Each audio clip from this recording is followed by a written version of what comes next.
저는 맨유 팬분들 마음도 이해가 가는 게 맨유 팬분들도 아실 거야. 무조건 경질한다고 나아지리란 보장이 없죠. 근데 또 그렇다고 하기엔 아모림을 쭉 믿고 기다리기엔 또 생각보다 경기력이 너무 안 나오고 이길 때도 매우 힘겹게 이기고 그렇게 생각해보면 아니 이거 지금이라도 빨리 정리하고 바꾸는 게 맞지 않아? 이런 생각이 또 들 수밖에 없다는 거죠. 지금 아모림을 지지한다 이렇게 말씀하시는 분들은 제가 봤을 때는 진짜 아모림이 너무 기대되고 이런 느낌보다는 아모림을 믿을 수밖에 없다고 생각을 하시지 않을까라고 생각해요. 저는 그러니까 지금 와서 또 감독 자르고 찾고 이렇게 하면은 팀 상황이 분위기가 너무 안 좋아지니까 그래도 이왕 또 젊기도 하고 데려왔는데 조금 더 믿어보는 게 어떨까 요런 정도의 스탠스라고 저는 생각을 합니다. 그래서 뭐 맨유 팬분들 입장에서도 되게 혼란스러운 시기가 아닐까 싶어요.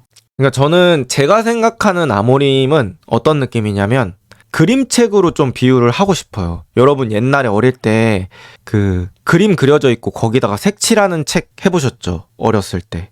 근데 아모림의 축구는 그 그림책의 가장 난이도 높은 버전의 가장 마지막 페이지에 있는 그림이에요. 그러니까 가장 쉬운 그림책은 뭐 색칠할 게 바지, 상의, 얼굴 뭐 요 정도밖에 없다고 하면 아모림의 축구는 색칠할 게 막 200 몇 칸이 되는 거야. 그게 다 색칠이 되고 완성이 되면 그림 자체는 너무 이쁜데 그걸 완성하기가 너무 힘든 거죠. 거기에 맞는 색연필을 다 구하는 것도 힘들고.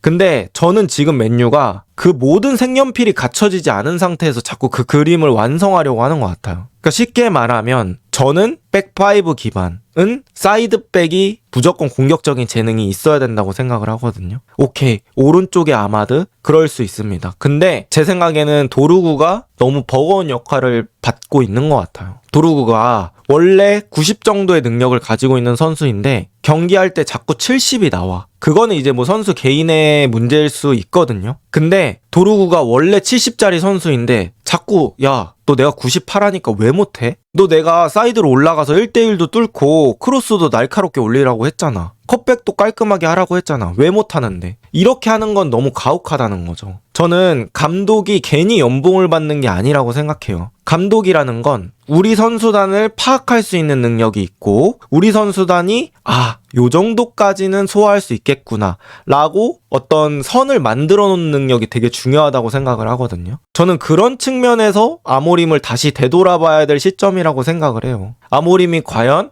맨유라는 지금 스쿼드에 최적화된 축구를 하고 있느냐? 이제 이적 시장이 닫혔어요. 그래서 지금 있는 선수들로 아모림이 할 수 있는 가장 최적의 전술을 만들어야 해요. 근데 냉정하게 지금 아모림은 선수들에 맞추는 축구는 아니잖아요. 자기가 어떤 플랜 A를 그려놓고 거기다가 선수들을 집어넣은 다음에 원하는 역할을 해주길 바라는 거잖아. 그럼 아모림이 저는 그런 부분은 어느 정도 타협을 해줘야 된다고 생각을 해요.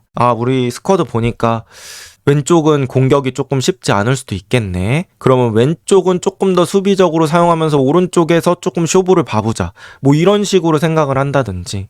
가장 좋은 감독은 자신이 가지고 있는 스쿼드를 가장 최적화시키는 거라고 생각을 해요. 그리고 저는 여태까지 뭐 제가 축구를 오래 본 건 아니지만 성적내는 감독들 중에 뭐 우승하고 높은 데까지 올라간 감독들 중에 선수 파악 능력이 떨어지는 감독은 단 한 명도 못 본 것 같아요. 그러니까 우승하는 감독들은 보면 얘 보니까 이걸 잘하네. 얘는 이 자리에 넣는 게 맞겠네. 이런 것들에 대한 판단이 기가 막히거든요.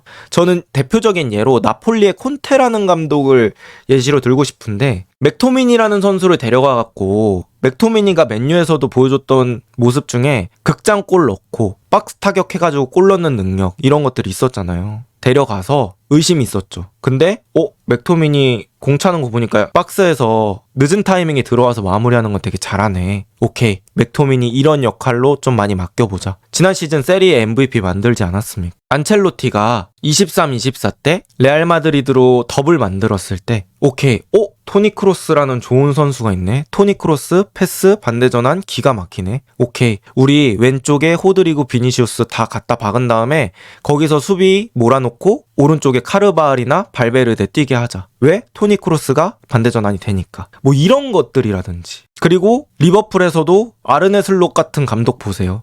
흐라벤베르가 어떻게 보면 좀 애매한 자원인데 지금 생각해보니까 얘 수비형 미드필더로 쓸 수 있을 것 같아. 흐라벤베르 수비형 미드필더로 바꾸면서 수비형 미드필더 영입을 아예 필요 없게 만들어버렸죠. 저는 그런 것들이라고 생각합니다. 어쨌든 감독이 우리 선수 이런 것들 잘할 것 같다. 선수 파악만 잘해도 저는 반 이상 간다고 생각을 하는데 아모림이 본인의 철학이 되게 강하고 그런 것들을 양보하려는 모습들이 저는 좀 적은 게 아닌가라는 생각이 듭니다. 그리고 뭐 아모림이라는 감독을 떼어놓고 생각하더라도 맨유라는 팀이 진짜 오랜 시간 동안 포백으로 플레이를 해왔기 때문에 그거를 또 3백으로 바꿀 때는 아무래도 과도기의 기간들이 있겠죠. 그런 것들까지 저는 또 겹친다고 생각을 해요. 근데 이제 구단 입장에서는 또 딜레마가 될 수 있는 게 3백 하는 감독 데려와가지고 어느 정도 3백에 적합한 선수들로 맞춰놨더니 이 사람 또 경질하면 3백 쓰는 감독을 데려와야 돼? 4백 쓰는 감독을 데려와야 돼? 그렇게 되면 또 스쿼드는 어떻게 되는 거지? 막 이런 고민들도 있을 거 아니에요. 그래서 또 쉽지 않은 거죠. 오케이, 뭐 냉정하게 맨더비 그리고 맨체스터 원정 간 거잖아요. 질 수 있습니다. 지는 거는 저는 뭐 여러 가지 시나리오 중에 하나라고 생각을 해요. 근데 이제 질 때 모습이 저는 중요하다고 생각을 하는데 뭔가 오늘 경기도 좋았던 점보다는 안 좋았던 점이 나오고 그리고 비슷한 전술을 계속해서 사용한다는 느낌이 들면 아니 이렇게 성적이 안 나오는데 뭐 어떤 변화도 안 주는 거야? 이런 불만의 목소리가 저는 나올 수 있다고 생각을 해요.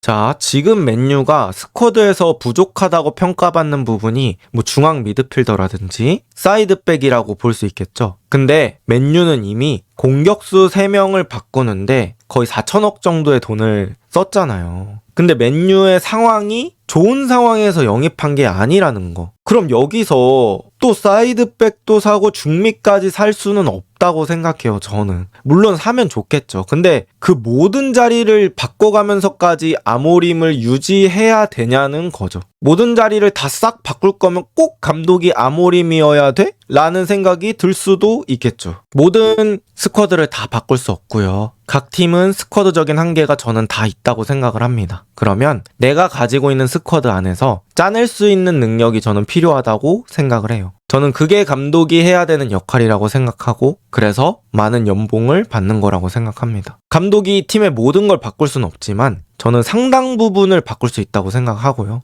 그런 것들도 어느 정도 생각해야 되는 부분이 아닌가 싶습니다. 감독이 골대 앞까지 가게 만들어줄 수는 있는데 골대 앞에서 골은 선수가 넣는 거야. 이 말 오케이, 동의합니다. 근데 골대 앞으로 자꾸 갖다 주는데 거기서 골 못 넣는 선수가 있어요. 그 선수를 계속해서 출전시켜요. 그거는 저는 감독도 어느 정도 문제가 있다고 생각을 해요. 뭐 맨유뿐만 아니라 다른 팀 예로 들어보면 마르티넬리라는 선수가 있잖아요. 저는 마르티넬리라는 선수가 오랫동안 자신의 고점과 저점을 보여줬다고 생각을 하고 거기서도 계속해서 마르티넬리를 쓰는 건 저는 마르티넬리라는 선수의 잘못이라고 생각하지 않습니다. 그 선수의 한계를 알면서도 계속해서 쓰는 사람이 잘못이라고 생각을 해요. 뭐 그런 예시로 들자면